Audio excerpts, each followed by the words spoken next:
అందరికీ నమస్కారం. తెలుగు స్టోరీస్ లైబ్రరీకి మీ అందరికీ స్వాగతం.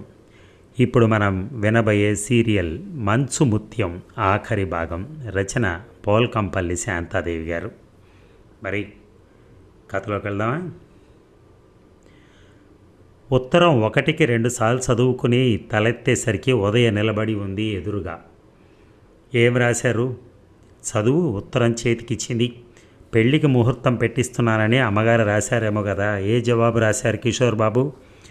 రావటానికి వీలు కాదట, చదువు పూర్తి చేసుకొచ్చాకే పెళ్ళట. పెళ్ళి జరిపించి నన్ను అతడితో పంపించేయాలని అమ్మ మొదట అనుకున్నా, తీరా ఇప్పుడు నన్ను దూరదేశం పంపడానికి సిద్ధంగా లేదు ఆమె. అమ్మ మనసు మీద బాగా దెబ్బతీసింది నాన్నగారు హఠాత్తుగా పోవటం. ప్రతిదానికి భయపడిపోతోంది. ఉన్ననాళ్ళు నన్ను తన కళ్ళ ముందు ఉంచేసుకోవాలని ఆవిడ తాపత్రయం. ఆవిడ కోరికకు అనుగుణంగా కిషోర్ ఇప్పుడు పెళ్ళొద్దని రాశాడు. మరి నీ సంగతి? ఇంకొక 3 సంవత్సరాలు ఉంటే మామూలు కాదనుకో, కానీ వియోగం సుదీర్ఘమైన కొద్దీ ఆ కలయిక ఎంత ఆనందదాయకంగా ఉంటుందని. ఉదయ కళ్ళల్లో ఏవో నక్షత్రాలు మెరిశాయి. ఉదయం చూస్తుంటే జాలేసింది యమునకి. ఈ ప్రపంచంలో ఒక్కొక్కరికి ఒక్కొక్క బాధ, ఒక్కొక్క సమస్య. పెళ్ళయ్యాక మేమిద్దరం నర్సింగ్ హోమ్ నడపాలని నాన్నగారి కోరిక. కిషోర్ వచ్చేలోపుగా ఎండీ పూర్తి చేసి నర్సింగ్ హోమ్ నడుపుతాను. ఒకరోజు రామకృష్ణలో మ్యాట్ని చూసి పార్క్ చేసి ఉన్న తమ కారు దగ్గరికి వస్తున్నారు ఉదయ, యమున. ఉదయ ఎక్కి డ్రైవింగ్ సీట్లో కూర్చుంది. యమున ఎక్కబోతూ తన పేరు ఎవరో పిలవటం విని వెనక్కి తిరిగింది. జనాన్ని తప్పుకుంటూ తనకేసి గబగబా వస్తున్నాడు రాజలింగం. గుండె లయ తప్పింది యమునకి. రాజలింగం సమీపానికి వచ్చేశాడు. సంభ్రమంతో అన్నాడు, ఎక్కడుంటున్నావు యమున? నీ గురించి నేను ఎంత ఆందోళన పడ్డాను. ఈ కారెవరిది? కార్లలో తిరిగే జీవితాన్ని అనుభవిస్తున్నావంటే. తన బుద్ధి పోనిచ్చుకోలేదు. యమున అసహ్యంతో కారెక్కి పెద్ద చప్పుడుతో తలుపేసింది. పోనీ ఉదయ. ఉదయ పోనివ్వకుండా కుతూహలంగా రాజలింగం కేసు చూస్తూ ఎవరతడు అని అడిగింది. తర్వాత చెప్తాను, ముందు కారు పోని ప్రార్థిస్తున్నట్టుగా అంది యమున. ఆమె ముఖంలో భయంతో పాటు కళ్ళల్లో నీళ్లు కూడా చోటు చేసుకున్నాయి. ఉదయ కారు స్టార్ట్ చేసింది. ఇంటికొస్తూనే ఇక చెప్పు అంది. వాతావరణం చల్లగా ఉన్న ఒళ్ళంతా చెమట పట్టేసింది యమునకి. అతడెవరో చెప్పింది, చాలా అలసిపోయావు కానీ ఈ టీ తాగు. నౌకరి చేతి నుంచి టీ కప్పు అందుకుని ఇచ్చింది. అతన్ని చూసి అంతగా భయపడాల్సిన అవసరం ఏమిటి అంటూ వీపు తట్టింది. నీకు తెలియదు ఉదయ, అతను ఎలాంటి వాడో. గోచర్మం కప్పుకున్న పులి, మాటలతో మత్తు జల్లుతాడు. ఒకసారి అతడి స్వరూపం తెలిసిపోయాక మళ్ళీ మోసపోవుగా. నేను మోసపోను. అతను ఇంకేం ప్లాన్ వేస్తాడో తెలియదు. ఇప్పుడు నువ్వు అప్పట్లాగా ఒంటరి దానివి కాదు, నేనున్నాను నీకు. యమున ఉద్వేగంతో ఉదయ 2 చేతులు తన చేతుల్లోకి తీసుకుంది. నీ రుణం. నువ్వు మాటకు ముందు ఈ మాట అంటే నాకెంత చిరాకో తెలుసా? మనిషికి మనిషికి మధ్య ఆ పాటి సహకారం, సానుభూతి లేకపోతే మనుషులు ఒక సంఘంగా బతకటం ఎందుకు? ఈ చదువులు ఎందుకు? విజ్ఞానం ఎందుకు? అందరికీ ఆ పాటి జ్ఞానం ఉంటే ధర్మదేవత ఒంటి కాలేది ఎందుకు అవుతుంది? యమున శుష్కంగా నవ్వింది. అబ్బా వెధవ వేదాంతం ఒకటి వంట పట్టించుకున్నావు. చిరాకు పడింది ఉదయ. రాజలింగం కంట కనపడింది, తను పడింది. ఎలాగో తన ఆచూకీ తెలుసుకోలేకపోడు. మళ్ళీ తనకి ఏం చిక్కులు తెచ్చి పెడతాడో, ఇది యమున భయం. త్వరలోనే యమున భయపడ్డట్టే జరిగింది. అడ్రస్ తెలుసుకుని వచ్చి పడ్డాడు రాజలింగం. యమున అతడితో మాట్లాడటానికి కూడా ఇష్టపడక అతడిని మెడబెట్టి బయటికి గెంటిచ్చు ఉదయ అంది అని లోపలికి వెళ్ళిపోయింది. అతను ఏం మాట్లాడతాడో వినాలన్న కుతూహలంతో ఉదయ వెంటనే ఆ పని చేయలేదు. ఎవరు కావాలి? యమున. ఆమెతో నీకేం పని? మాట్లాడాలి. ఏం మాట్లాడాలి? ఏం మిస్టర్? రాజలింగం. అతడి ధైర్యానికి చొరవకి విస్తుపోయింది. యమున వర్ణించినట్టుగా విలన్గా లేడు. నాగరికంగా చురుగ్గా కనిపిస్తున్నాడు. అతడిలో ఏదో విచిత్రమైన ఆకర్షణ ఉంది. ఎవరు నువ్వు? యమున. నీకెలా తెలుసు? యమున చెప్పిందనుకుంటాను. నువ్వు చెప్తే వినాలని. ఒకే ఊరి వాళ్ళమే కాదు, పక్క ఇంటి వాళ్ళం. మా బాల్య స్నేహం పార్వతీ దేవదాసు లాంటిది. కథలో కొంచెం చేంజ్ ఉన్నా వాళ్ళ ప్రణయానికి మా ప్రణయం తీసిపోనిది. నీ పార్వతి నిన్ను మెడపెట్టి గెంటించమంది. ఉదయం ఆశించినట్టు అతను షాక్ తినలేదు. మామూలుగా అన్నాడు. తను నన్ను చాలా అపార్థం చేసుకున్నట్టుంది. పెళ్లి చేసుకోవటం వల్ల నేను పొందే నష్టం గురించి చెప్పాను. నా నష్టం తనదే అని చెప్పాను. ఆ రాత్రి నువ్వు తలపెట్టిన దౌర్జన్యం, నాతో లేచొచ్చిన మనిషి మీద నాకు ఆ పాటి అధికారం ఉండదా? ఆడదాని మీద చేయి వేయటానికి అధికారం ఒకటే చాలా? తనంటే ప్రేమ, ఆకర్షణ అన్నీ ఉన్నాయి నాలో. ఇతడితో నీకేం మాటలు ఉదయ, పంపించేయి. యమున గొంతు అసహనంగా అరిచినట్టుగా వినిపించింది. లే దేవదాసు, ఒక్క క్షణం నువ్వు ఇక్కడుంటే పార్వతి చెప్పిన పని చేయాల్సి వస్తుంది. మళ్ళీ ఈ చుట్టుపక్కల కనిపించావంటే నీ ఒళ్ళు నీకు స్వాధీనంలో లేకుండా చేయిస్తాను. నువ్వు వేషగాడు అని తెలిసాక నువ్వు ఏ కొత్త వేషం వేసినా మాకు తెలిసిపోతూనే ఉంటుందని గుర్తుంచుకో. ఆమె ఇదివరకట్లా ఒంటరిది కాదు. నేను డాక్టర్ నందకిషోర్ ఆమెకు అండగా ఉన్నాం. నీ పాచికలేవి పారవు, ఉదయ కటుస్వరంతో అంది. తను ఒకరితో ఎక్కువగా చెప్పించుకునే మనిషి కానట్టుగా రాజలింగం వెళ్ళటానికి ఒక అడుగు వేసి మళ్ళీ ఆగాడు. మీరు ఒక విషయం తెలుసుకోవటం మంచిది అరుణోదయ్ గారు. ఎవరు కావాలని చెడ్డవారు కాదు. పరిస్థితుల మధ్య మైన బొమ్మొద్దా మనిషి. నేను కొంచెం స్వార్థపరుణ్ణే కావచ్చు, కానీ యమున మీద నాకున్న ప్రేమ కాదంటే మాత్రం నేను ఒప్పుకోను. ఆమె నాకు కావాలి. ఎక్కడున్నా ఎవరి అండదండలున్నా ఆమెను నేను పొంది తీరతాను. లోపల నుంచి ఏదో వస్తువు దూసుకొచ్చి రాజలింగం నుదుటికి తగిలి కింద పడింది. చూస్తే ఫ్లవర్ వాస్ గుమ్మల్లో ఖాళీ మూర్తిలాగా యమున నిలబడింది. నువ్వు నా చేతుల్లో చావాలనుకుంటే మళ్ళీ ఆ మాట అంటావు. వెళ్ళిక్కడి నుంచి. బ్రతకాలనుకుంటే మళ్ళీ నా కళ్ళ పడవు. రాజలింగం శాంతం వేడని యోగిలాగా యమున మొహంలోకి చూసి నెమ్మదిగా కదిలి వెళ్ళిపోయాడు. చాలా ఆశ్చర్యకరమైన మనిషిలా ఉన్నట్టున్నాడు. ఇతడిలో హీరో లక్షణాలు తప్ప విలన్ లక్షణాలు కనిపించడం లేదు నాకు, ఆశ్చర్యంగా అంది ఉదయ. అతడంతే, బాగా సినిమాలు చూస్తాడు, పుస్తకాలు చదువుతాడు. అందువల్ల చాలా సంస్కారవంతుల్లా, విజ్ఞానిలా మాట్లాడతాడు. అతడి స్వభావం మటుకు చాప కింద నీరు లాంటిది. ఈ గొడవ సంగతి నౌకర్ల ద్వారా విమల వరకు వెళ్ళింది. బేబీ, ఇది నిజమేనా అంటూ ఉదయని పిలిచి అడిగింది ఆమె. అవునండి ఉదయ, మనది గౌరవ మర్యాదలున్న కుటుంబం. ఇలాంటి గొడవలు జరిగితే చాలా అసహ్యంగా ఉంటుంది. ఇలాంటిది ఇదే మొదటిసారి, ఆఖరిసారి కావాలి. మమ్మీ, ఈ ఇంటి మీద ఆంబోతుల్లా మగవాళ్ళు వచ్చి పడితే అసహ్యంగా ఉంటుంది. కాబట్టి ఇందులో యమున తప్పే ఉంది. యమునలో తప్పు లేకపోవచ్చు. యమున గతంలో ఉన్న తప్పు. ఆమె ఏ పరిస్థితిలో ఈ ఇంట ప్రవేశించిందో నేను మర్చిపోలేదు. ఆమె లేచొచ్చిన మనిషి. కిషోర్ మీద గౌరవం చేత ఈ ఇంట ఆమె ఉనికిని సహిస్తున్నాను, కానీ ఎప్పుడో వెళ్ళిపోమని చెప్పేదాన్ని. లేకపోతే యమున గతం కళంకమైందే కావచ్చు, కానీ ఆ పరిస్థితిలో నిస్సహాయత అయిన ఏ ఆడదైనా అలాగే చేస్తుంది మమ్మీ. యమున ఇప్పటి ప్రవర్తన మనకు అవసరం, కానీ గతంతో అవసరం లేదు. కొంచెం ఉద్రేకంగానే జవాబిచ్చింది ఉదయ. నువ్వు చిన్నపిల్లవి, లోతుగా ఆలోచించే అనుభవం లేని దానివి. గతంతో సంబంధం అది ఎటువంటిదైనా మనిషి అంత తేలిగ్గా తెంచుకోలేడు. యమున లాంటి లూజ్ క్యారెక్టర్ మనుషులు అసలు తెంచుకోలేరు. తెంచుకుంటారో తెంచుకోలేరో మనం కొంచెం అవకాశం ఇచ్చి చూడాలిగా. యమున వల్ల ఏ తప్పు జరగకుండా ఈ ఇంటి నుంచి ఎలా పంపిస్తాం? అలా చేసి కిషోర్ వచ్చాక జవాబు ఏం చెప్పాలి? జవాబు చెప్పే బాధ్యత నేను తీసుకుంటాను, సరేనా? కాదు మమ్మీ, ఇలాంటి పరిస్థితిలో ఇరుక్కున్న ఆడపిల్లను కాపాడి మనిషిగా మన ధర్మం నిర్వహించాల్సినటువంటి సమయం ఇది. యమునని ఆ దుష్టుడు బారి నుంచి రక్షించాలి మనం. ఈసారి వస్తే మన నౌకర్ల చేత బుద్ధి చెప్పిస్తాను అతడికి. బుద్ధి చెప్పినంత మాత్రాన అతడు తోక ముడిచిన కుక్క అవుతాడా? ఇలాంటి మగవాళ్ళు మృగాల్లాగా రెచ్చిపోయి ఏ అఘాయిత్యానికైనా సిద్ధపడతారు. ఈ ఇంట్లో ఎవరి ద్వారా జరిగినా ఏ అవాంఛనీయ సంఘటన నేను సహించను. ఇంకా పెళ్లి కాని నువ్వు ఇలాంటి జుగుప్సాకరమైన విషయాల్లో చిక్కుకోవటం నేను అస్సలు అంగీకరించను. విమల కాస్త కఠినంగానే చెప్పింది. ఈ మమ్మీ ఎప్పుడూ ఇంతే. ముందు ఆలోచన అంటూ ఏ చిన్న విషయాన్నైనా కోతిపుండు బ్రహ్మరాక్షసిలాగా చేస్తుంది అని విసుక్కున్న ఉదయను మరనాడు రాజలింగం రాసిన ఉత్తరం ఆలోచించుకునేలా చేసింది. ప్రియమైన యమున, నన్ను అపార్థం చేసుకునే ఆగ్రహావేశాలతో ఊగిపోతున్న నువ్వు నేనేం చెప్పినా వినిపించుకునే స్థితిలో లేకపోవటం వల్ల ఈ ఉత్తరం రాస్తున్నాను. నేను మరో అమ్మాయిని పెళ్లి చేసుకుంటానని ఇంటి దగ్గరే నీతో చెప్పని మాట నిజమే. నువ్వు నాకు దక్కకుండా పోతావన్న భయంతోనే చెప్పలేదు. ఇందులో మోసం, స్వార్థం కంటే నువ్వంటే నాకున్న ప్రేమ పాలే ఎక్కువ. నీకు ద్రోహం చేయాలన్న బుద్ధి నాకుంటే నేను మరొక అమ్మాయిని పెళ్ళాడే ఉద్దేశాన్ని బయట పెట్టకుండానే నిన్ను లొంగ తీసుకునేవాడిని. నేను నిన్ను ప్రేమిస్తున్నాను కాబట్టే నిన్ను మోసగించలేకపోయాను. ఇక ఆ రాత్రి సంఘటన, ఆ పరిస్థితిలో ఏ మగాడున్నా నిగ్రహంతో ప్రవర్తించలేడని నా ఉద్దేశం. నాతో కాపురం చేయటానికి నిశ్చయించుకుని వచ్చేశాక నువ్వు అలా అల్లరి చేస్తావు అనుకోలేదు. ఆ రాత్రి నీ గొడవతో ఉద్రిక్తతకు లోన జనం నన్నేమైనా చేస్తారేమో అన్న భయంతో పారిపోయాను.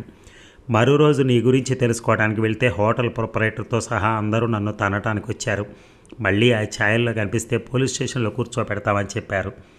అందుకే ఇన్ని రోజులు నిన్ను గురించి తెలుసుకోవడానికి వీలు కాలేదు. మొన్న హఠాత్తుగా నిన్ను చూసి నేను పొందిన ఆనందం ఏమని వర్ణించను. నీ అడ్రస్సు అష్టకష్టాలు పడి తెలుసుకుని వస్తే నీ ప్రవర్తనతో నా మనస్సు ఎంత గాయపరిచావు. నువ్వు ఇంత మారిపోయి ఉంటావని నేను అనుకోలేదు. ఇప్పటిదా మన స్నేహం? చిన్ననాటి నుంచి పెనవేసుకుపోసాగిన మనకు స్నేహలత యుక్త వయసు వచ్చాక ప్రణయ కుసుమాల్ని పూసింది. వాటిని నువ్వు కొత్త ఆధారం చూసుకుని నేల రాయాలనుకుంటున్నావేమో కానీ నాకు సాధ్యం కావటం లేదేమోనా. నువ్వు నాకు ప్రతిక్షణం గుర్తుకొస్తూనే ఉన్నావు. ఆ రాత్రి నా ప్రవర్తన సమర్థించుకునేదిగా ఉన్నా నిన్ను క్షమాపణ కోరుతున్నాను. నీకో శుభవార్త లేటుగా చెప్తున్నాను. నాకు పెళ్ళి కాలేదు. మన ప్రేమ వ్యవహారం లేచిపోయిన మన వైనం తెలిసిపోయి నాకు పిల్లనిస్తామన్న వాళ్లే కాక ఇంకెవరు పిల్లనివ్వటానికి ముందుకు రాలేదు. నిన్ను పెళ్ళాడటానికి నేను ఇప్పుడూ సిద్ధమే. మరొక శుభవార్త. టౌన్లో సైకిల్ షాప్ తీసేసి ఒక ఫ్రెండ్ పార్ట్నర్గా ఈ సిటీలో జనరల్ స్టోర్ తెరిచాను 2 నెలల క్రితం. 3 పువ్వులు 6 కాయలుగా ఉంది బిజినెస్. త్వరలో నేను ఒక మంచి అంతస్తును చేరుకోగలనని ఆశిస్తున్నాను. నువ్వు కొంచెం కోపం తగ్గించుకుంటే నేను వచ్చి అన్ని విషయాలు నీతో మాట్లాడతాను. ఇట్లు నీ ప్రేమ భిక్ష కోరుతున్న నీ రాజా. ఆ ఉత్తరం తీసుకెళ్లి యమునకిచ్చింది ఉదయ. మీద సంబోధన, కింద సంతకం చూసి చించివేయబోయింది యమున. ఆహా, చించకు. చించేసేదైతే ఆ పని నేనే చేసేదాన్ని, నీ వరకు రానిచ్చేదాన్ని కాదు వారించింది ఉదయ. ఉత్తరం పూర్తి చేసి చికాగ్గా తలెత్తింది యమున. ఇందులో వాడు రాసిందంత నిజమని నమ్ముతున్నావా నువ్వు? నిజమైనా కాకపోయినా అతడు నీకు ఒక అవకాశం ఇచ్చాడు. అది నువ్వు గృహిణిగా కాగల అవకాశం. ఒకనాటికి నీ సంగీత విద్య పూర్తి కావచ్చు, కానీ నీ ఒంటరితనాన్ని దూరం చేసేవి ఇవేవీ కావు. ఒకరికొకరు, ఒకరి తప్పులు ఒకరు తెలిసిన వారు ఒకటి కావటం నాకు సమంజసంగా కనిపిస్తోంది యమున. నువ్వు అతడి మాటల చాతుర్యానికి కరిగిపోయినట్టున్నావు ఉదయ. అతడు వలగబోసేదంతా ప్రేమను నమ్ముతున్నావా? నిజమైనా కాకపోయినా పెళ్లి చేసుకుందాం అంటున్నాడుగా. ఇదివరలో ఈ సంగతి మీ మధ్యనే ఉండేది. ఇప్పుడు 10 మంది మధ్యన పడ్డా కూడా అతన్ని వదులుతామా? బలవంతపు పెళ్లి వల్ల సుఖముంటుందా? అందులోనూ అతడంటే ఎంత అసహ్యమో చెప్పలేను. ఆ అసహ్యం అనేది అతడు మోసగించాడనుకోవడం వల్ల ఏర్పడింది. అతడు పరివర్తన చెంది క్షమించమని కోరాక కూడా నువ్వు అతడి పట్ల అదే ధోరణి వ్యక్తం చేయడం బాగాలేదు. యమున ముఖం ఆవేశంతో ఎర్రబడగా అంది.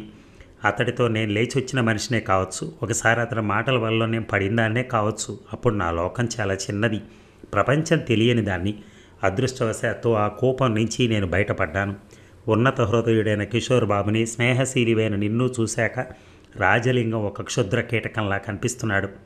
ఉదయ, నన్ను అర్థం చేసుకోమని ప్రార్థిస్తున్నాను. ఇక జీవితానికి తోడంటావా? ఆ అవసరం ఇక రాదనుకుంటాను. ఈ సంగీతంలో నేను ప్రవీణురాలిని కాగలిగితే నా జీవితం దానికే అంకితం ఇస్తాను. యమున నిశ్చయం ఉదయ ద్వారా తెలిసాక రాజలింగంలో మరింత పట్టుదల రేగింది. ఏ స్థాన బలిమితో ఆమె అంత విర్రవీగుతుందో ఆ స్థానం నుంచి ఆమెను తప్పించగలిగితే. యమున ప్రతిరోజు 2 బస్సులు మారి సంగీత పాఠశాలకు వెళుతూ ఉంటుంది.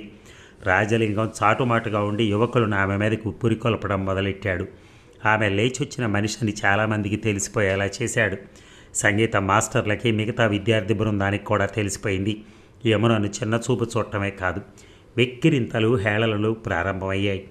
ఎక్కడికి వెళ్ళాలన్నా నిర్భయంగా వెళ్ళొచ్చే యమున ఇప్పుడు బయటికి వెళ్ళాలంటేనే భయపడసాగింది. ఇక బేబీ, పిడుగు రాల్చినట్టుగా పిలిచింది విమల. చదువుకుంటున్న ఉదయ పరిగెత్తుకొచ్చింది. ఏం మమ్మీ? ఏమిటి చీటీ? ఏది? ఉదయ చేయి చాచి అందుకుంది. రాత్రి 12 గంటలకు వస్తాను, తలుపు తీసుంచు. ఆ చీటీలో వాక్యం అది. ఉదయ వెలవెలబోయిన ముఖాన్ని పైకెత్తింది. ఇది నీ చేతికి ఎలా వచ్చింది? వరండాలో నిలబడున్నాను, రాయి చుట్టిన ఈ చీటీ నా ముందొచ్చి పడింది. ఇది ఎవరు వ్రాశారో నాకు తెలియదు మమ్మీ. ఉదయ గొంతు వణికింది. ఎవరు వ్రాసినా ఎవరిని ఉద్దేశించో నాకు తెలుసు. రాను రాను ఇంటిని సానికొంపగా చేస్తావే ఏమిటి దాన్ని ఉంచుకొని? ఇందులో యమున తప్పే ఉంది. ఎవరో ఆమె వెంటబడి వెర్రి వేషాలు వేస్తే ఆమెది ఎంతవరకు బాధ్యత? నీ వెంట ఎందుకు పడట్లేదు? సరుకును బట్టే వేస్తారే సరస్సులు. ఆమె ఒకనాటి తెలియని తప్పుకి జీవితమే బలి చేయాలా మమ్మీ? ఇలాంటి వాళ్ళ మీద సానుభూతి చూపక్కర్లేదా? అవసరమైన సాయాన్ని అందించనక్కర్లేదా? వీళ్ల కోసమే ఉన్నాయే శరణాలయాలు, సేవా సంస్థలు, తీవ్రంగా అంది విమల. ఇలాంటి చీటీలు ఇంట్లో వచ్చి పడుతూ ఉంటే చిత్తకార్తె కుక్కల్లాగా మగవాళ్ళు ఇంటి చుట్టూ తిరుగుతూ ఉంటే పెళ్ళికొన్న నా కూతుర్ని పెట్టుకుని ఈ ఇంట్లో నేను నిశ్చింతగా ఉండలేనే. ఆ మరుసటి రోజు రాత్రి మరో సంఘటన జరగడంతో ఉదయకు తల్లితో వాదించే శక్తి తగ్గిపోయింది. అర్ధరాత్రి కోటయ్య పెద్దగా కేకలు పెట్టసాగాడు. ఒక పురుష ఆకారం గోడ దూకి ఇంటివైపు వస్తుంటే చూసి అరిచానని, తన అరుపు విని అతను గోడ దిగి పారిపోయాడని చెప్పాడు కోటయ్య. యమునను పంపించేయమని ఖచ్చితంగా చెప్పింది విమల. ఎక్కడికి పంపించను? కిషోర్ వచ్చాక ఏం సంజాయిషి ఇచ్చుకోను అయోమయంగా అడిగింది ఉదయ. ఏ స్టేట్ హోమ్లైనా చేర్పిద్దాం. అతడికి ఇవ్వాల్సిన సంజాయిషి కోసం నువ్వేం అంత గాబరా పడనక్కర్లేదు. ఆ సంగతి నేను చూసుకుంటాను. స్టేట్ హోమ్లో చేర్చాల్సిన అవసరం లేదనుకుంటాను. ఆమె కోసం కిషోర్ ఇచ్చిపోయిన డబ్బుంది. ఆ డబ్బు ఇస్తే తను మరో ఇల్లు చూసుకుంటుందో లేకపోతే వాళ్ళ అమ్మమ్మ ఊరెళ్తుందో అడుగుతాను. అంతా వింటూనే ఉన్న యమున ముఖం రక్తహీనంగా పారిపోయింది. నాకు డబ్బొద్దు ఉదయ. మీలాంటి సంస్కారవంతులే నన్ను వెలేశాక ఈ సంఘంలో ఒంటరిగా బతకగలనా? ఆశ్రయం ఇవ్వగలిగితే మా మేనమావ దగ్గరికే వెళ్ళిపోతాను. కిషోర్ బాబు వస్తే ఒకసారి నా దగ్గరికి వచ్చి వెళ్ళమని చెప్పండి. యమున, నీ సంగీతం మధ్యలో ఆగిపోయిందని నువ్వు నిరుత్సాహపడకు, సాధన మానకు. 1 సంవత్సరం ఓపిక పడితే కిషోర్ వచ్చేస్తాడు. మళ్ళీ నీ బాధ్యత అతడు స్వీకరిస్తాడు. నన్ను పంపించేస్తున్నందుకు నువ్వేం బాధపడకు. అమ్మ చాటు పిల్లవి, నిన్ను అర్థం చేసుకోగలను. కిషోర్ బాబు ద్వారా నీలాంటి స్నేహితురాలు లభించడం నా అదృష్టంగా భావిస్తున్నాను. కన్నీటితోనే వీడ్కోలు పలికింది యమున. ఇక కిషోర్ వస్తాడని తెలిసిన రోజు ఉదయం ఆనందం వర్ణనాతీతం. అతడొచ్చే రోజు ఉదయ అలంకరణ ఆనందం ఎగిరే సీతాకోచిలుకలను గుర్తుకు తెస్తోంది. ఇక కిషోర్ని ఇంటికి తీసుకురావటానికి ఏరోడ్రమ్కి బయలుదేరే ముందు సరిగ్గా నర్సింగ్ హోమ్ నుంచి ఫోన్ వచ్చింది. డెలివరీ కేసు వచ్చిందని వెంటనే రావాలని. నేను ఇప్పుడు రావడానికి వీలు కాదు. నువ్వు సిస్టర్ మాలా చూసుకోండి. నో, నేను ఇప్పుడు రాను. ఈరోజు ఫ్లైట్లో డాక్టర్ కిషోర్ వస్తున్నాడు. నేను ఏరోడ్రమ్కి వెళ్తున్నాను. అలాగా, వస్తున్నాను. ఉదయ చిరాగ్గా ఫోన్ పెట్టేసింది. అవతల మనిషి ప్రాణాపాయ స్థితిలో ఉందట. వెంటనే ఆపరేషన్ చేయకపోతే ఆమె చచ్చిపోతుందట. ఎప్పుడూ వైద్య వృత్తిని పేషెంట్లని విసుక్కొని ఉదయ ఈరోజు తొలిసారిగా విసుక్కుంది. ఈ రోజు కోసం ఎన్ని రోజులుగా ఎదురు చూస్తోంది. ఆవిడకప్పుడే ప్రాణం మీదకి రావాలా? నర్సింగ్ హోమ్ ముందు కారు దిగి కిషోర్ కోసం ఏరోడ్రమ్కు పంపేసి లోపలికి నడిచింది ఉదయ. దాదాపు 2 గంటల తర్వాత ఆపరేషన్ థియేటర్ నుంచి యువతలకు వచ్చింది. తల్లిని బిడ్డని బెడ్ మీద పడుకోబెట్టాక కోటు తీసి సిస్టర్కి ఇచ్చి హడావిడిగా వాచి చూసుకుంది. కిషోర్ ఇంటికి వచ్చేసి ఉంటాడు. వస్తూనే కనపడని తన మీద కోపం తెచ్చేసుకుంటాడు. ఉదయ పెదవుల మీద చిన్న నవ్వు కదిలింది. కోపంగా ఉండే కిషోర్ మొహం ఊహించుకుంటుంటే ముఖాన పట్టిన చెమట తుడుచుకుంటూ కన్సల్టింగ్ రూమ్లోకి వచ్చింది. పేషెంట్స్ని చూసి త్వరగా ఇంటికి వెళ్ళిపోవాలన్న తలంపుతో తన సీట్లో కూర్చుని ఒక్కొక్క పేషెంట్ని నిదానంగా చూస్తూ ప్రిస్క్రిప్షన్ రాస్తున్న కిషోర్ని విభ్రమతో చూసింది. వస్తూనే డ్యూటీలో జాయిన్ అయిపోయావన్నమాట. అలసిపోయినట్టున్నావు, టీ తీసుకుంటావా? కిషోర్ ఆప్యాయంగా చూశాడు ఉదయకేసి. ఆ మాట నేను అడగాలి. ప్రయాణంలో అలసిపోయి వచ్చి సీట్లో కూర్చుని పనిచేస్తున్నావు. గతుకు బాటల్లో బండి ప్రయాణం చేసి వచ్చినానా అలసిపోవటానికి? ఆకాశయానం చేసి వచ్చాను. బాయ్, డాక్టర్ అమ్మకు నాకు 2 చాయ్.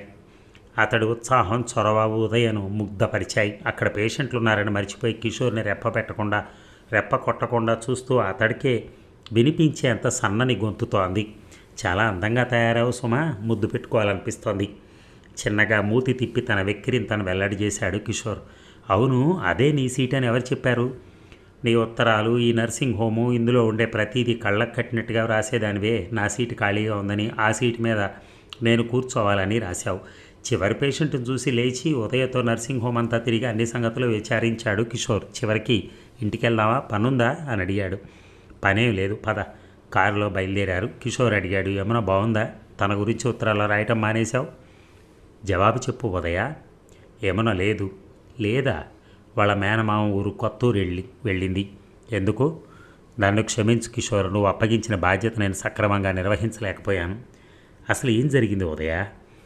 ఆడదాన్నే ఉండి మరో ఆడదాన్ని ఆపదలో ఆదుకోలేకపోయినందుకు సిగ్గుపడుతున్నాను కిషోర్. నా మీద అమ్మకున్న అధికారం నన్ను నిస్సహాయత చేసింది. నీ తర్వాత నేను ప్రేమించే వ్యక్తి యమునే. రాజలింగం పునఃప్రవేశంతో మొదలైన విపరీతాలన్నీ చెప్పింది. ఇంట్లోకి చీటీలు విసరబట్టడం, రాత్రి వీళ్ళు మగవాళ్ళు గోడలు దూకి రావడం ఇవన్నీ చూసి అమ్మ సహించలేకపోయింది. యమునను పంపిస్తే తప్ప వీల్లేదని పట్టుబట్టింది. కిషోర్ ముఖంలో ఆనందం అంతా ఎవరో ఊదేసినట్టుగా ఎగిరిపోయింది. ఆమెను వాళ్ళు ఆదుకున్నారో లేదో తెలుసుకున్నావా? వెళ్ళాక 2 ఉత్తరాలు రాసింది యమున. మేనమామ ఆదరంతో మాట్లాడకపోయినా ఇంట్లో ఉండటానికి చోటిచ్చాడని, కానీ వయసు మీరాక చేసుకున్న అతడి భార్య యమున ఉనికిని సహించలేకపోతోందట. ఆవిడనే సూటిపోటి మాటలకు లెక్కలేదని రాసింది. ఆ తర్వాత ఉత్తరాలు లేవు. నువ్వు వచ్చాక నిన్నొకసారి వచ్చి వెళ్ళమని చెప్పింది. ఇంటికి వచ్చాక స్నానం భోజనం చేసి 1 గంట విశ్రాంతి తీసుకున్నాడో లేదో ఉదయం అడిగి కారు తాళం చెవులు తీసుకున్నాడు కిషోర్. సరిగ్గా బడలికైనా తీరకుండా ఎక్కడికి ప్రయాణం?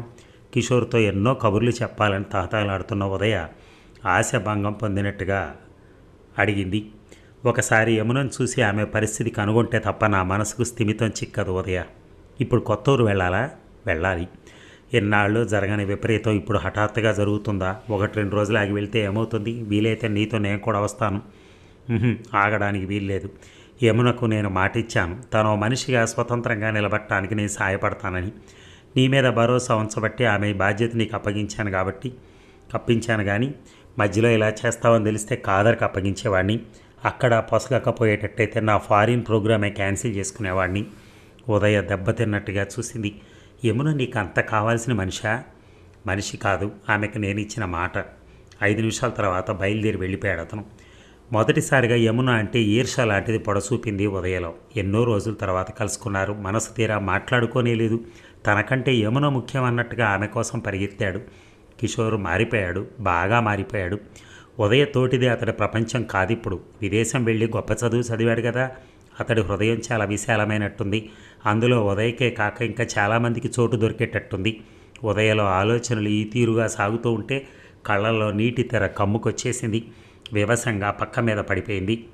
ఇక అక్కడక్కడ ఆగి కొత్తూరికి మార్గం అడుగుతూ కారు నడుపుతున్న కిషోర్ యమున గురించిన ఆలోచనలతో సతమతమైపోతున్నాడు.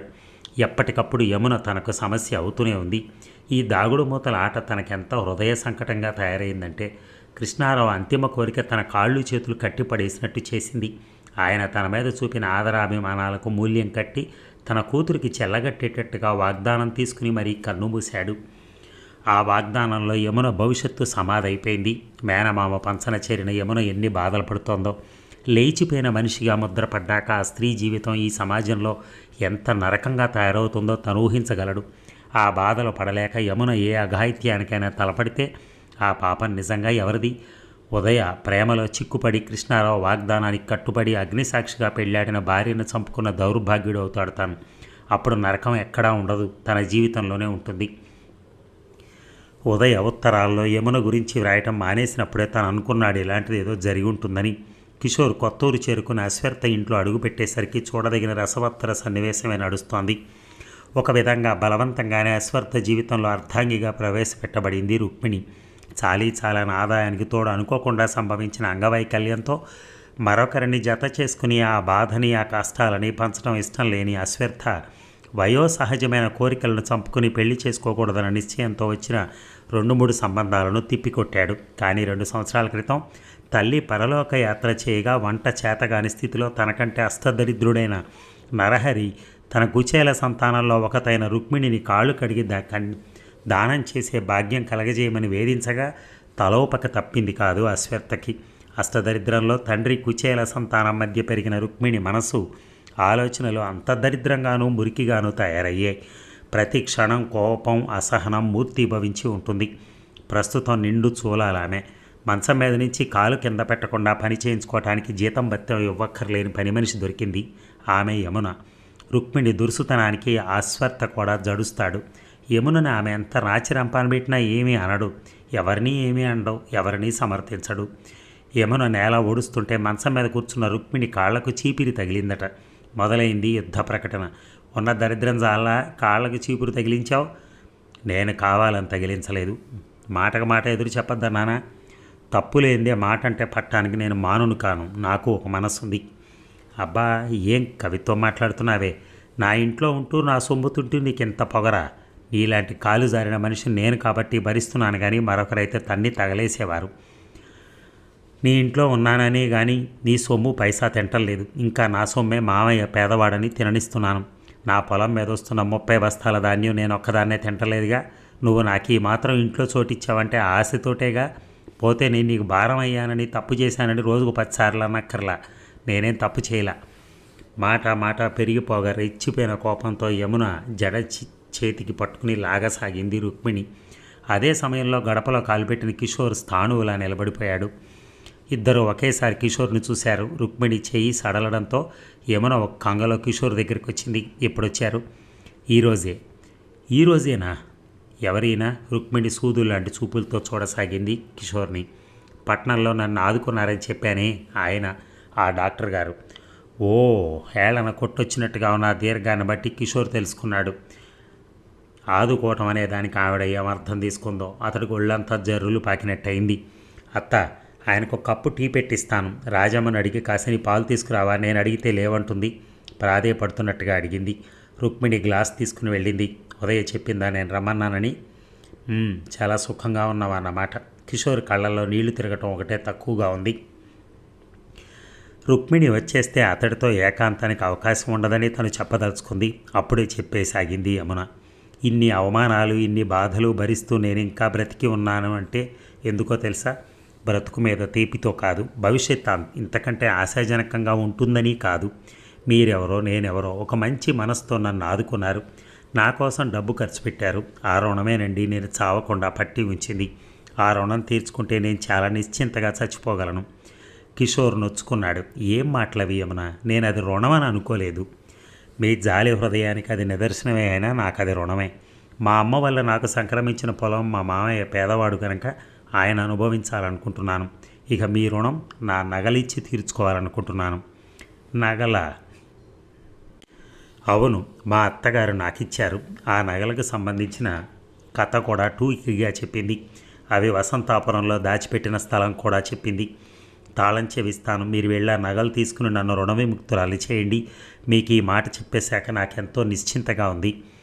యమున నుంచి తొలగిపోయిన బరువేదో కిషోర్ గుండెల్ని ఆక్రమించుకుంది. యమున, నేను ఎందుకు వచ్చానో తెలుసా? నీ నోటి నుంచి ఈ వీలునామా వినటం కోసం కాదు, నిన్ను నాతో తీసుకుపోవటానికి. నన్ను తీసుకెళ్ళి ఏం చేస్తారు? నా సాంగత్యం నిప్పును గొడ్డలో మూట కట్టుకోవటం లాంటిది. యమున శుష్కంగా నవ్వింది.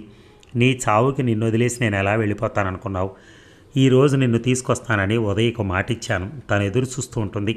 యమున విషయంలో తనంతట తాను శ్రద్ధ కనపరుస్తున్నట్టు కనపడితే యమున అపార్థం చేసుకుంటుందేమోనని చిన్న అబద్ధం ఆడేశాడు కిషోర్. ఉదయ అంటే నాకు అభిమానం, గౌరవం ఉన్నాయి. కానీ ఒకసారి ఆ ఇంటి నుంచి పంపించేశాక నేను మళ్ళీ రాను. ఉదయ తప్పే ఉంది దాంట్లో? ఉదయ తప్పు లేదు. అప్పుడున్న వాళ్ళ అమ్మ ఇప్పుడు ఉందిగా. అయితే ఏ లేడీస్ హాస్టల్లోనూ నిన్ను చేరుస్తాను. అక్కడుండి నీ సంగీతం తిరిగి కొనసాగించు.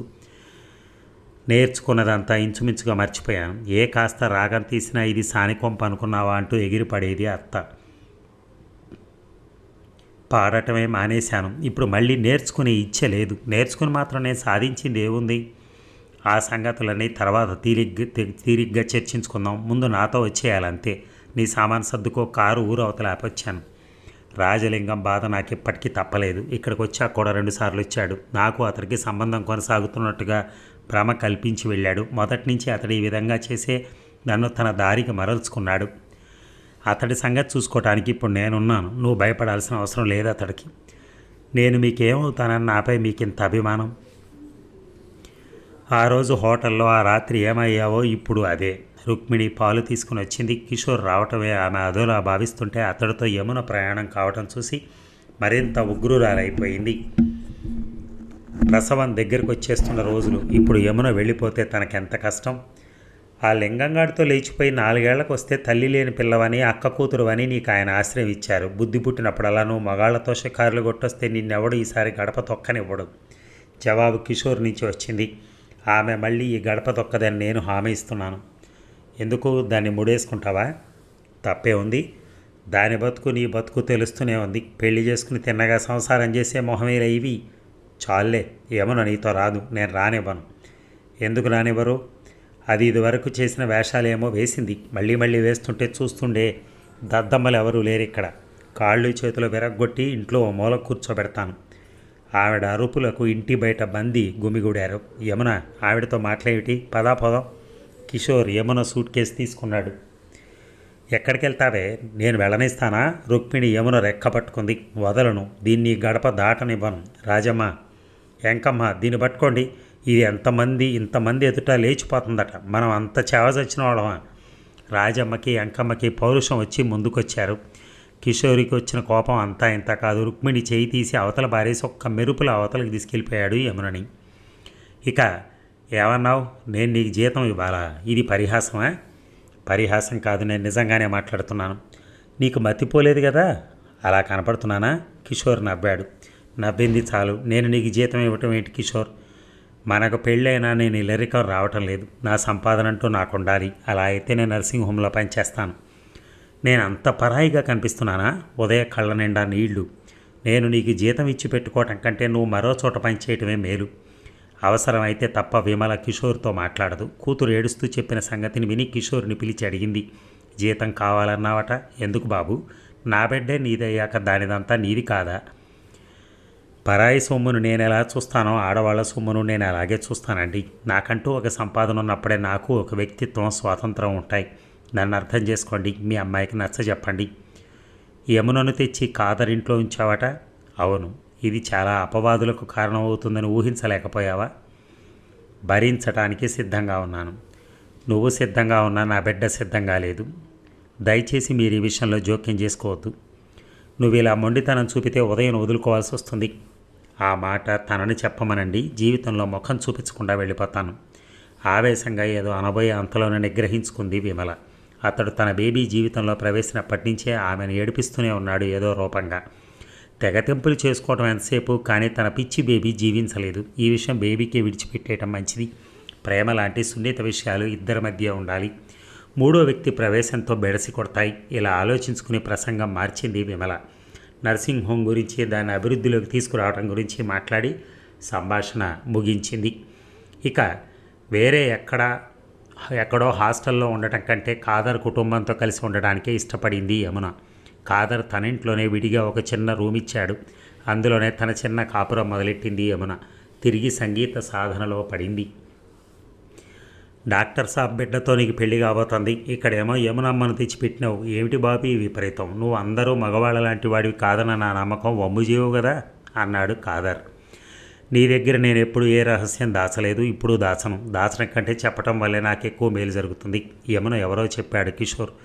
ఈ నాటకం ఎన్నాళ్ళు ఆడతావు కిషోర్ బాబు? ఎన్నాళ్ళంటే ఏం చెప్పను, నాకే అంతుపట్టడం లేదు. ఇలా చాలా రోజులు జరగటం బాగాలేదు. తొందరగా ఈ సమస్య పరిష్కారం చేయి. ఇది నాటకం కాదు, ఆడవాళ్లతో ఆట. నీ జీవితం మీదే దెబ్బతీస్తుంది. యమున సంగీతంలో డిప్లొమా తీసుకోవాలి. ఆమె ఒక మనిషి కావాలి. అంతవరకు నేను ఉదయకు దూరంగానే ఉండదలుచుకున్నాను. నువ్వు బాగా ఆలోచించే మాట్లాడుతున్నావా? సంగీతంలో డిప్లొమా తీసుకోవడంతోనే ఆమె పట్ల నీ బాధ్యత తీరిపోతుందా? డాక్టర్ సాబ్ బిడ్డకు నిజం చెప్పేసి తెగతింపులు చేసుకునైనా చేసుకో, లేదా యమునమ్మకు నిజం చెప్పేసి ఆమెకు మరొక పెళ్లి చేసైనా పంపి. అనుకున్నవన్నీ అనుకోగానే తీసేయలేంగా, చేసేయలేంగా. కొన్నిటికి సమయం రావాలి. ఇక కిషోర్ బాబు, మీరెప్పుడు ఇక్కడికి రావద్దు. నా విషయం పట్టించుకోవద్దు. చేతులు జోడించింది యమున. గదిలో అడుగు పెడుతూనే వినపడిన ఈ మాటలకు తెల్లబోయినట్టయ్యాడు కిషోర్. ఏం జరిగింది? ఏం జరిగిందో చెప్పకపోతే మీరు ఇక్కడికి రావటం మానరా? నీకెప్పుడు ఆవేశం ఎక్కువ యమున అన్నాడు. ఆవేశం కాదు ఇది, నేను ఆలోచించే మాట్లాడుతున్నాను. ఏం జరిగిందో చెప్పమన్నానా? నన్ను ఉదయ తీసుకురమ్మందని ఎందుకు అబద్ధవాడారు? అబద్ధమని ఎవరన్నారు? ఇంకా ఎందుకండి నాటకం? ఈరోజు ఉదయ దగ్గరికి వెళ్ళాను. తను అసలు నాతో మాట్లాడలేదు. నన్ను బయటికి వెళ్ళిపోమని కోటయ్యతో చెప్పించింది. నన్ను మీరు తీసుకురావడం ఆమెకు అసలు ఇష్టం లేదని కోటయ్య వల్ల తెలిసింది. మీరు ఇప్పటికే నాకు చాలా ఉపకారం చేశారు. ఓ పక్క మీ జీవితం నాశనం అయిపోతున్నా నన్ను ఉద్ధరించడం మానుకోరా? ఆనంద గీతం కావలసిన మీ జీవితాల మధ్య నేను ఒక అపశృతిని అయిపోయాను. మీ ఇద్దరి మధ్య అపార్థాలకు కారణమయ్యానని అనుకున్నప్పుడు నాకు ఆత్మహత్య చేసుకోవాలి, చచ్చిపోవాలనిపిస్తోందండి. కిషోర్ ముఖంలో నవ్వు ఎగిరిపోగా గాంభీర్యం చోటు చేసుకుంది. నేనేం చేసినా నా మనస్సాక్షి చెప్పినట్టు చేస్తాను. ఈ ఉదయ కోసం, యమున కోసం, ప్రపంచం కోసం చేయను. సమాజం అంత కాదనదగిందా? సమాజం కాదనదగింది కాదు, కానీ దానికంటే ముందు మనస్సాక్షి కాదనదగింది కాదు. నాకు ధర్మం అనిపించింది, చేశాను, చేస్తాను. ఉదయ అపార్థం చేసుకుందంటే, మనసు పాడు చేసుకుందంటే అది ఆమె సంకుచితం అనుకోవాలి. దానికోసం నా పద్ధతి మార్చుకోవాల్సిన అవసరం లేదు. అయితే ఆమె సంకుచిత్వానికి ఆమెను శిక్షించాలనుకుంటున్నారా? నేనెందుకు శిక్షిస్తాను యమున? మీ ప్రవర్తన ఇలాగే ఉంటే శిక్షించడం కాదా అది? నన్ను అర్థం చేసుకోవడానికి ప్రయత్నించే బదులు అపార్థం చేసుకుని సాధించడం సమర్థించదగిందేనా అన్నాడు. మీరు చాలా మొండివారైనట్టున్నారే. మిమ్మల్ని ప్రార్థిస్తున్నాను. ఉదయ అపార్థం తొలగించే ప్రయత్నం చేయండి. ఉదయకు నా మీద అలాంటి అభిప్రాయం కలగటం నాకెంతో రంపపకోతగా ఉంది. అందుకు ఉపాయమే తెలిస్తే తన మనసు ఇంత చిత్రవద ఎందుకు అనుభవిస్తుంది? కాదర్ యమునకు పెళ్లి చేయమని సలహా ఇచ్చాడు. కానీ అది ఎంత అసంభవం. ఒక్క యముననే మోసగించడం కాదు, ఆమెను పెళ్ళాడబోయే అతన్ని కూడా మోసగించాలి. ఇప్పటికే తన మనస్సు అనుభవిస్తున్న చిత్రవద వర్ణనాతీతంగా ఉంది. ఇంకా ఇంకా మోసాల మధ్య చిక్కుపడితే ఎలా? ఇక పూజ కోసం సరస్వతి విగ్రహం, మరీ కొన్ని వస్తువులు కొనుక్కుని కోటి నుంచి వస్తున్న యమున రాజలింగం కంటబడింది. కొత్తూరు నుంచి మళ్ళీ ఇక్కడికి ఎలా వచ్చింది? ఎక్కడుంది? విదేశాల నుంచి ఆ డాక్టర్ గారు దిగారా? కుతూహలంగా వెంబడించాడు. కొత్తూరు రెండోసారి వెళ్ళినప్పుడు యమున మేనమామ కుంటి కుక్క ఆ ఊరి పొలిమేరల్లో అడుగు పెడితే చంపి పాతి పెట్టేస్తానని చెప్పాడు. అతడి కాలు లేకపోయినా ఊరి వాళ్ళ బలం ఉంది. ఈ సిటీ లాంటి ప్రదేశాల్లో ఒకరినొకరు పట్టించుకోరు, కానీ పల్లెల్లో అవసరమైతే ఒకటి కావడానికి క్షణం పట్టదు. చంపి పాతి పెడితే దేవుడు దిగొచ్చిన ఆచూకి బయటికి వెళ్ళదు. ఆ భయం చేత కొత్తూరు మళ్ళీ వెళ్ళలేదు. ఒక విధంగా యమున మీద ఆశ చంపుకున్నాడు. ఈరోజు అనుకోకుండా యమున కనిపించి అతడిలో ఆశను తట్టి లేపింది. సందు మలిపి తిరుగుతూ రాజలింగాన్ని చూసి గతుక్కుమంది. పరుగులాంటి నడకతో ఇంట్లోకి వచ్చి పడి తలుపులు మూసేసింది. ఏమిటమ్మా? కాదర్ అడిగాడు. వాడు రాజలింగం. ఏమన్నాడు? ఏమనలేదు, వెంబడించాడు. నువ్వు నీ గదిలోకి వెళ్ళమ్మా. యమునను లోపలికి పంపించి కాదర్ తలుపు తెరిచాడు. పక్కింటి ముందు నిలబడి ఆ ఇంటాయన ఏదో అడుగుతున్న రాజలింగం భుజం మీద కాదర్ చేయి పడింది. పడుతూనే మణుగు బరువు పడ్డట్టుగా భుజాన్ని నొక్కి పట్టిన అతడి చేతి వేళ్ళు మండ్రకప్ప కరిచి పట్టుకున్నట్టుగా బెత్తరపోయాడు. ఎవరు కావాలి? కరుగ్గా అడిగాడు కాదర్. ఈ సందులో మా వసంతాపురం అమ్మాయి కనిపించింది, పేరు యమున. ఏ ఇంట్లో ఉంటుందని అడిగాను. ఏ ఇంట్లో ఉంటే నీకెందుకు? అదేమిటండి, మేము ఒక ఊరి వాళ్ళం, పక్కపక్కింటి వాళ్ళం. ముఖ్యంగా యమున నాకు. కాదర్ చెయ్యి విసురుగా రాజలింగం చెంప తాకింది. ఇంకెప్పుడు యమున పేరెత్తకు. ఎత్తావో నీ శవం మూసీ నదిలో తేలుతుంది. బొరబొర పొంగిన చెంపను తడుముకుంటూ కాదర్ కేసు చురచురా చూశాడు. ఇప్పుడు నేనేమన్నానని ఆమె చేయి చేసుకున్నావు? పోలీస్ కంప్లైంట్ ఇస్తాను. కాదర్ చెయ్యి ఈసారి రాజలింగం మెడ మీద పడింది. పడుతూనే 3 ముక్కలు ముక్కాడు రాజలింగం. నువ్వు నిజంగా మనిషివి కానట్టున్నావురా సైతాన్ కా బచ్చా. కాదర్ మళ్ళీ సమీపించేలోగా రాజలింగం కాళ్లకు బుద్ధి చెప్పాడు. కానీ ఆ తర్వాత అతని ప్రవర్తన దెబ్బతిన్న పాములాగా తయారైంది. తన కాటు నుంచి యమున ఎన్నాళ్ళు తప్పించుకుంటుంది? ఏ కొమ్మ మీద కూర్చుని యమున ఇంత విర్రవీగుతుందో ముందు ఆ కొమ్మ నరికేయాలి. రాజలింగం ఈ విషయంలో పట్టుబిడని విక్రమార్కుడే అయ్యాడు. యమున కారణంగానే కిషోర్కి ఉదయ్కి మధ్య స్పర్ధలు బయలుదేరాయన్న సంగతి తెలుసుకున్న అతడికి కొత్త బలం వచ్చింది. ఉదయ దగ్గర చేరి యమున గురించి కిషోర్ గురించి ఏవేవో కథలు చెప్పసాగాడు. ఆ అగ్నిలో ఆజ్యం పడ్డట్టుగా మండిపోయింది ఉదయ. ఆ రోజు నర్సింగ్ హోంలో పని అయిపోతూనే, కిషోర్ నీతో మాట్లాడాలి, ఇంటికొస్తావా? ఇంటికొద్దులే, పార్కుకు వెళ్దాం అంది ఉదయ. వారం రోజుల నుంచి తనతో మాటలు మానేసింది ఉదయ. ఈరోజు ఏదో మాట్లాడాలంటోంది. ఏం మాట్లాడినా యమున గురించే కదా, పద అన్నాడు కిషోర్. 10 నిమిషాల తర్వాత పార్కు ముందు ఆగింది కారు. ఈ పార్కులోనే గంటల తరబడి కబుర్లు చెప్పుకునేవారు తను ఉదయ. ఆ రోజుల్లో పెంచుకున్న ప్రేమను ఈరోజు తెంపుకోవటానికి తననిక్కడికి తీసుకొచ్చింది ఉదయ. పచ్చికలో కూర్చుని గడ్డి బిక్కుతూ అడిగింది, నీ పెళ్ళెప్పుడు అని. కిషోర్ ఉదయనే పరిశీలనగా చూస్తున్నాడు. ఆమెలో రగులుతున్న వేదన ఈరోజు ఏదో ఒకటి తేలిపోవాలన్న పట్టుదలగా కనిపిస్తున్నాయి. మాట్లాడమే.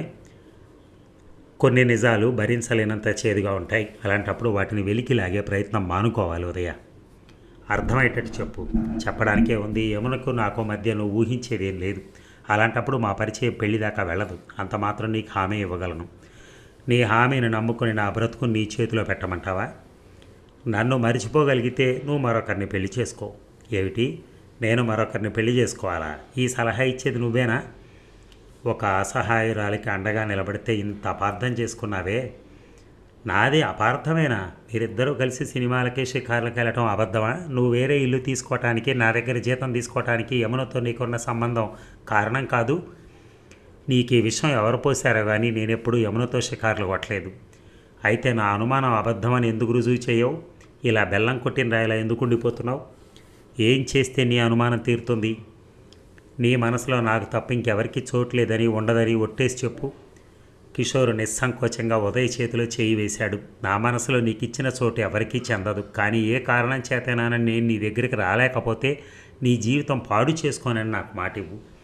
నాకు నువ్వు చాలాసార్లు అర్థం కాలేదు, ఇప్పుడు అంతే. ఉదయం ఒక్క నిట్టూర్పు విడిచింది. ఏ కారణం చేతైనా నువ్వు నాకు దూరంగా ఉండిపోవటమే జరిగితే ఈ ఉదయ భూమి మీద మిగలదని నువ్వు గుర్తుంచుకో. వణికిపోతూ లేచింది. కిషోర్ మనసంతా అస్తవ్యస్తం అయింది. తన ముందున్నది నిజంగానే భయంకరమైన సమస్య. ఈ సమస్యను ఎలా పరిష్కరించాలో తనకు ఉపాయం తట్టలేదు. నిజం చెప్పి ఉదయను చంపుకోలేడు, అలాగని యమునను అన్యాయం చేయలేడు. ఈ మధ్య యమునను చూసి చాలా రోజులైంది. ఒకసారి చూసి రావాలని బయలుదేరాడు కిషోర్. రాజలింగం మళ్ళీ నన్ను చూశాడు. నేనున్న ఇల్లు గుర్తుపెట్టుకున్నాడు. నాకు భయంగా ఉంది అంది యమున. భయం ఎందుకు? అతడేం చేస్తాడు? ఇదివరకే ఏం చేశాడో అదే. వాడేం చేయలే. అనవసరంగా నీ మనసు పాడు చేసుకోకు. యమున టీ తయారు చేసి ఇచ్చింది. మీరు ఇక్కడే భోజనం చేయండి, వంట చేస్తాను అంది. ఎందుకు? ఒకరోజు నా చేతి వంట తినకూడదా? ఎందుకు కూడదు? నన్ను ఇన్ని విధాలుగా ఆదుకుంటున్న మీకు భోజనం పెట్టడం వల్ల నేను ఎంత ఆనందపడతానో తెలుసా? ఈ సమాజ భయమే లేకుంటే మిమ్మల్ని ఆ నౌకర్లు చేసే వంట తిననిచ్చేదాన్నా? రోజు నేనే మీకు వంట చేసి పెట్టి మీ రుణం తీర్చుకునేదాన్ని. మీరు ఇలా కాసేపు నడుము వాల్సండి, వంట చేసేస్తాను. గంటలో వంట కానిచ్చింది యమున. చాప మీద చుట్టిపెట్టిన పక్క మీద అడ్డం ఒరిగి యమున చెప్పే కబుర్లు వింటూ అక్కడున్న సంగీత సుధ పుస్తకం తీసుకుని తిప్పి వేయసాగాడు. పుస్తకంలో నుంచి ఒక ఫోటో జారి పడింది. కిషోర్ ముఖంలో భావాలు చిత్రంగా మారిపోయాయి. యమున దగ్గరికి ఈ ఫోటో ఎలా వచ్చింది? ఇది తన స్కూల్ ఫైనల్ పరీక్ష కోసం ఇంటి నుంచి పారిపోకముందు తీయించుకున్నది. ఈ ఫోటో ఎవరిది యమున? యమున కొంచెం సిగ్గుపడి, మా వారిది అది. నేను మా అత్తగారింట్లో 2 నెలలు కాపురం చేశానే, అప్పుడు నాతో తెచ్చుకున్నాను.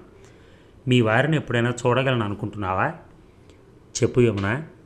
నాకంత అదృష్టమా? నాది చాలా దురదృష్టకర జన్మ. అలా ఎందుకు అనుకోవాలి? ఎన్నటికీ చీకటే ఉండదు, వెన్నెల వస్తుంది. మీ మంచి మనసు పలికించే ఈ మాట యథార్థమే అయితే మీ నోట్లో కిలో పంచదార పోస్తాను. నా నోట్లో అంత పంచదార పట్టదే. కిషోర్ నవ్వాడు. ఇక యమున భోజనం వడ్డిస్తూ లేవండి అంది.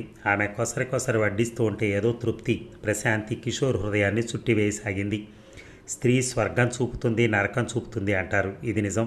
ఉదయం మితిమీరిన ప్రేమతో తనకు నరకం చూపుతుంటే కృతజ్ఞతతో యమున స్వర్గం చూపుతోంది. జీవితం ఇలాంటి స్త్రీ సాన్నిధ్యంలో గడిచిపోతే ఎంత బాగుంటుందో అనిపించింది. చేయి కడుక్కున్నాడు కిషోర్. యమున ఒక్కపొడి ఇచ్చింది. వస్తాను యమున, జీవితంలో మర్చిపోలేని భోజనం పెట్టావు. భేష్, పబ్లిక్గా కాపురం పెట్టారన్నమాట అంది ఉదయ సుడిగాలిలాగా వచ్చి. ఇంత గ్రంథం దీంతో నడుపుతూ ఒట్టు పెట్టుకోవడానికి కూడా విని దీని నీ గుండె నిబ్బరాన్ని మెచ్చుకోవాల్సిందే. ఉదయ అనుకోని రాకకు కిషోర్ ముందుగా తెల్లబోయిన తర్వాత నిబ్బరాన్ని తెచ్చుకున్నాడు. ఉదయ, ఇప్పటి వరకు నేను చెప్పిన దాంట్లో అబద్ధమేం లేదు, ఇక ముందు చెప్పలేను. అంటే నువ్వన్న మాట కసి కొద్దీ నిజం చేస్తానేమో. నువ్వెంత మారిపోయావు, దీనికంతా కారణం ఈ విశ్వాసహీనురాలు కదూ. ఇలా నా కళ్ళలోకి చూడు ఉదయ, నేను నీకింత ద్రోహం చేయగలను అనుకుంటున్నావా?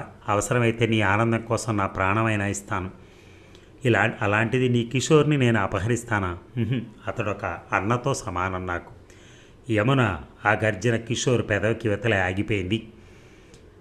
యమున కళ్ళల్లో కనిపిస్తున్న స్వచ్ఛత ఉత్త నటనగా తోచింది ఉదయ్కి. ఉవ్వెత్తున కోపం వచ్చేసింది. ఆ చెంప ఈ చెంప పెడీమని వాయించింది.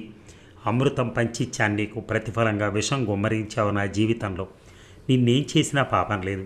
అన్నయ్య, నువ్వైనా చెప్పు, ఉదయ కలిగిన ఈ అపార్థాన్ని పోగొట్టు, లేకపోతే నీ కళ్ళ ముందే నా తల పగలగొట్టుకొని చస్తాను. యమున కిషోర్ పాదాలు పట్టుకుంది. ఇంకెప్పుడు కూడాను నన్ను అలా పిలవకు యమున.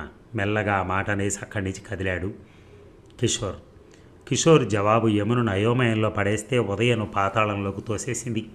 యమున రుద్ధంగా అంది. ఉదయ, ఆయన మనసులో ఏముందో నాకు తెలియదు. నాకు మాత్రం కలలో కూడా అలాంటి ఊహ కలగదు. నాకు గుర్తుండేది ఒక్కటే, నాకు ఆయన ఆశ్రయం ఇచ్చిన దేవుడు. గొప్ప మనసున్నవాడు. దేవుడి తర్వాత నేను స్మరించుకునే రూపం ఆయనదే. నన్ను నమ్ము ఉదయ. నువ్వు ఏ పాపం తెలియని దానివైతే కిషోర్ మీద నీకు అసలు ఏ ఆశలు లేకపోతే నువ్వు పని చెయ్యి. చెప్పు, చేస్తాను. చేస్తావు కదా? తప్పకుండా. ఇక్కడి నుంచి వెళ్ళిపోయి ఎవరితో చెప్పకుండా, ఎవరికీ తెలియకుండా బ్రతికుండగా కిషోర్ కంట పడనని ప్రమాణం చేసిపో. తప్పకుండా. నా మాంగళ్యం మీద ప్రమాణం చేసి చెప్తున్నాను. నేను బ్రతికుండగా కిషోర్ బాబు కంటపడనని నీకు మాటిస్తున్నాను. మర్నాడు ఉదయమే యమున వెళ్ళిపోయిందన్న వార్త కాదర్ వల్ల అంది. ప్రాణం లేనట్టుగా అయిపోయాడు కిషోర్. ఎక్కడికి వెళ్ళింది ఏమో, ఈ చీటీ మాత్రం ఉంది ఇంట్లో. ఎక్కడ వస్తువులు అక్కడ వదిలిపెట్టి వెళ్ళింది. నేను వెళ్ళిపోతున్నాను, నా కోసం వెతకద్దు, అంతే ఉంది అందులో. ఉదయ చేసిన అవమానానికి మనసు విరిగి ఆత్మహత్యకు పాల్పడలేదు కదా యమున. ఉదయం మీద ఎప్పుడూ రానంత కోపం వచ్చింది కిషోర్కి. నిన్న యమునను ఏమన్నావు నేను వచ్చేశాక? ముందు నాకు ఇది చెప్పు, మీ మధ్య ఏమీ లేనప్పుడు ఆమెను ఏమంటే నీకెందుకు? మధ్య ఏది లేకుండా ఎలా పోతుంది? ఉన్నందుకే ఈ బాధ. ఏమీ లేదన్నావే. నువ్వు అనుకునేది మాత్రం లేదన్నాను. ఉన్నదేది? అన్నా చెల్లెళ్ళ అనురాగమా? భార్య, అగ్నిసాక్షిగా వివాహమాడిన భార్య ఏ మగాడికైనా ఎప్పటికైనా చెల్లెలవుతుందా? ఉదయ నిలువు కళ్ళు వేసుకుని అతనికేసి చూడసాగింది. యమునకు చాలా చిన్నప్పుడే పెళ్ళయిందని, ఆ భర్త ఇంటి నుంచి పారిపోయాడని తెలుసు కదా. పారిపోయిన ఆ భర్త ఎవరో కాదు, నీ కళ్ళెదుట ఉన్న ఈ నందకిషోరే. ఈ సంగతి యమునకు తెలుసా? తెలిస్తే తనకి అన్ని కష్టాలు ఎందుకు, అన్ని అవమానాలు ఎందుకు? నువ్వింతకాలం ఇద్దరు అమ్మాయిలతో ఆడుకున్నావన్నమాట. నువ్వింత మోసగాడు అనుకోలేదు. మోసం చేశాను నిజమే, కానీ ఆ మోసం వెనక మీ నాన్నకిచ్చిన వాగ్దానం ఉంది తెలుసా? ఏమిటది? నా కూతురుని అన్యాయం చేయకు అంటూ ఆయన కడసారి కోరిక కోరాడు. ఆనాటి సంఘటన, దాని పూర్వాపరాలు చెప్పాడు. చివరికి అన్నాడు, నా మనసులో నీకు ఇచ్చిన చోటు యమునకి ఇవ్వలేను, కానీ భర్తగా ఆమె కష్టనిష్ఠురాలు నావి కావా? ఏ కాస్త మనసున్న వాడైనా ఈ పరిస్థితులు ఆమెను అలక్ష్యం చేయగలడా? చెప్పు ఉదయ. మనసున్న మనిషిగా మీ ఇద్దరి మధ్య నేను పడిన తర్వాత నీకు ఇప్పటికైనా అర్థమైందా? అపరాధిలా ఉదయ కళ్ళు నేలకు వాలిపోయాయి. ప్రేమతో, స్వార్థంతో, సంస్కారరహితంగా ప్రవర్తించింది. యమునుని చాలా నీచంగా అవమానించింది. మీరెందుకు చింతిస్తారు? మీ దారి నుంచి ఆమెను తొలగించడం చిటికలో పనిన రాజలింగం అంటే తను మౌనంతో అతన్ని ప్రోత్సహించింది. కిషోర్, నేను నీకు చాలా ద్రోహం చేశాను. యమును నేనే వెళ్ళగొట్టాను అంది కన్నీళ్లతో. నువ్వే వెళ్ళగొట్టావా? తనకి నీ మీద ఏ ఆశలు లేని మాట నిజమే. అయితే వెళ్ళిపోమని చెప్పాను. బ్రతికొండగా కళ్ళబడనని తన మాంగల్యం మీద ప్రమాణం చేసింది యమున. మాంగల్యం మీద ప్రమాణం చేసిందా? పాతాళంలోకి కృంగిపోతున్న వాళ్ళే అడిగాడు. ఉదయ తల ఊపింది. కిషోర్ ఆ షాక్ నుంచి తేరుకుని అవసరం అనుకున్న వాళ్ళకి యమున గురించి ఫోన్ చేశాడు. పోలీస్ రిపోర్ట్ ఇచ్చాడు. సిటీ మొత్తం యమున కోసం గాలింపు ప్రారంభించాడు. ఇక ఉదయం నుంచి స్నాన భోజనాలు లేవు. 1000 లంకణాలు చేసిన మనిషిలాగా నిస్త్రాణగా మంచం మీద పడుంది. గంటకి కిషోర్ ఫోన్ చేసి చెప్తున్నాడు యమున జాడ తెలియలేదని. విమల బంధువులు ఇంట్లో పెళ్లికి వెళ్ళింది. ఉదయ అవస్థ గమనించేందుకు ఎవరూ లేరు ఇంట్లో. సాయంత్రం 6 గంటలయింది. కిషోర్ మళ్ళీ ఫోన్ చేశాడు, కనిపించలేదని. తిరిగి తన పక్క మీద పడుకుంది ఉదయ. యమున కనిపించకపోతే ఊహించడానికే భయం వేసింది. గదిలో ఎవరో అడుగుల సబ్బుడు వినిపించి కళ్ళు తెరిచి చూసింది ఉదయ. యమున కనపడింది. ఉదయ, నాకీ ఒక్క రాత్రి ఆశ్రయం ఇచ్చావంటే ఉదయం వెళ్ళిపోతాను. ఆమె స్వరం చాలా నీరసంగా ఉంది. పొద్దుట్నుంచి ఎక్కడున్నావు యమున నువ్వు? ప్రాణం లేచొచ్చినట్టయింది ఉదయకి. రాజలింగం నుంచి తప్పించుకుని తిరగడంతో సరిపోయింది. రేపు నీ కారులో ఈ ఊరు దాటించావంటే ఇంకెప్పుడు నీ కళ్ళబడను, నిన్ను వేధించాను. ఈ ఒక్క రాత్రి ఈ దౌర్భాగ్యురాల్ని భరించు. ముందు స్నానం చేసిరా, భోజనం చేశాక మాట్లాడుకుందాం అంటూ కిషోర్కి ఫోన్ చేసింది యమున వచ్చిందని. అంతలో పాపం పండినట్టుగా వచ్చాడు రాజలింగం. ఇటు కానీ యమున కానీ వచ్చిందా? లేదే, చేతికి చిక్కినట్టే చిక్కి తప్పించుకుంది. చూస్తాను ఎన్నాళ్ళు తప్పించుకుంటుందో అంటూ వెళ్ళబోయాడు. కొంచెం ఆగు, నీతో పనుంది. రాజలింగాన్ని కూర్చోబెట్టి ఎవరికో ఫోన్ చేసింది. 10 నిమిషాలు మెంచకుండానే వచ్చాడు ఉదయకి సుపరిచితుడైన ఎస్ఐ 2 కానిస్టేబుల్స్తో. 5 నిమిషాలు ఒంటరిగా ఎస్ఐతో మాట్లాడింది ఉదయ. ఎస్ఐ తలూపి రాజలింగం దగ్గరికి వచ్చాడు. పదా స్టేషన్కి. నాకేం పని? నీకు లేదు, నీతో పని మాకుంది. కానిస్టేబుల్ కర్రతో రాజలింగం వీపున పొడిచాడు. ఉదయ తన మీద దొంగతనం కేసు పనాయించిందని తెలిసి కొయ్యబారిపోయాడు రాజలింగం. ఇక కిషోర్ వచ్చాడు. ఏది యమున? నా గదిలో ఉంది. కూర్చో కిషోర్, స్నానం చేసి వస్తాను. ఉదయ స్నానం చేసి వస్తూనే భోజనం ఏర్పాట్లు చేసింది. కిషోర్కి ఎవరికైనా అడిగింది యమున. 3 ప్లేట్లు. కిషోర్కి యమున చప్పున లేవబోయింది. ఉదయ చేయబట్టి కూర్చోబెట్టింది. పర్వాలేదు, కూర్చో యమున. పొద్దుట్నుంచి అతను నీకోసం తిరగని చూడలేదు. నాతో ఒట్టు పెట్టించుకుని నువ్వు చేస్తున్న పని ఏమిటి ఉదయ? కోపంగా అడిగింది. ఒట్టు తీసి గట్టును పెట్టాను. కూర్చోమంటుంటే అదిగో కిషోర్ నేను చూడనే చూశాడు. వాష్ బేసిన్ వద్ద చేతులు కడుక్కుని తుండుకు చేతులు దుడుచుకుంటూ వస్తున్నాడు కిషోర్. చిచిచి, ఏం పనిచేశావు ఉదయ? ఇన్నాళ్ళకి నా అజ్ఞానం విడిపోయి ఒక మంచి పని చేయబోతున్నాను. ఏమిటా మంచి పని? కిషోర్ చెప్తాడు. యమునకు చెప్పాలా ఆ సంగతి? నేను చెప్పడం కంటే నువ్వు చెప్పడం వల్ల ఆమె సంతోషపడుతుంది.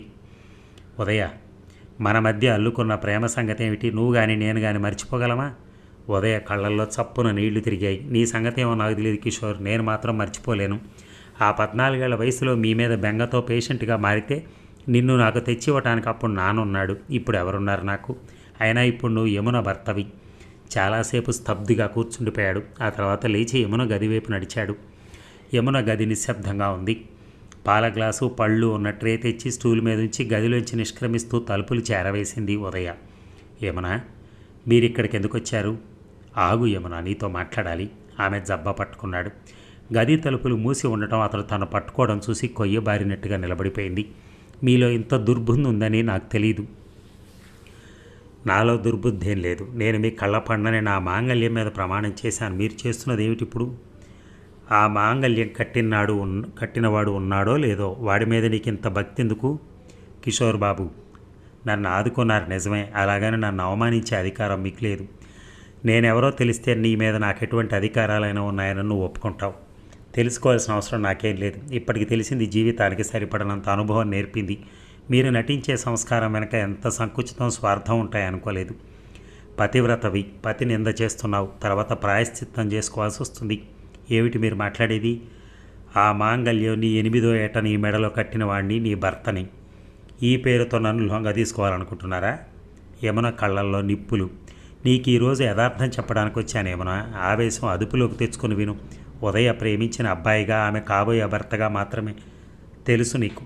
కిషోర్ నిలబడే మొదలెట్టాడు. నేను వసంతాపురం వచ్చిన రోజు నువ్వు రాజలింగం ఆ పెరటి గోడ దగ్గర చేరి మాట్లాడుకోవడం జరగకపోతే నీ జీవితం అప్పుడే మరో మలుపు తిరిగేది. నేను అపార్థం చేసుకుని నేనెవరో చెప్పకుండా వచ్చేశాను. దానివల్ల తెగిపోయిందనుకున్న సమస్య తెగిపోకుండా మరింత చిక్కుగా తయారై నా ముందు నిలిచింది అని కిషోర్ చెప్పిన కథ అంతా ఊపిరి బెగబట్టుకుని వింది. ఇప్పుడు మీ నిర్ణయం ఏమిటి అని అడిగింది. ఈ పని ఎవరు చేశారో తెలుసా? ఉదయ. చిచి, సిగ్గు లేకపోతే సరి. ఎవరికి? దేనికి? ఇంకెవరికి? మీకే. ధర్మవిరుద్ధంగా నేను ప్రవర్తించింది ఏమైనా ఉందా? ఏమిటి మీరు అనుకుంటున్న ధర్మం? అగ్నిసాక్షిగా పెళ్ళాడిన భార్యకు అన్యాయం చేయలేకపోవటం, ఆమెతోనే జీవితాన్ని పంచుకోవాలనుకోవటం, దీనివల్ల అంతా ధర్మమే జరుగుతుందా? జరగకపోవచ్చు. అదంతా తేలిగ్గా తీసివేయవలసిందా? అవతల ఒక ప్రేమ హృదయం చిత్రవద పొందుతూ ఉంటే మన కాపురం సుఖంగా సాగుతుందంటారా? అసలు మీ హృదయంలో ఉదయకి ఇచ్చిన స్థానం నాకు ఇవ్వగలుగుతారా? ఇవ్వలేను.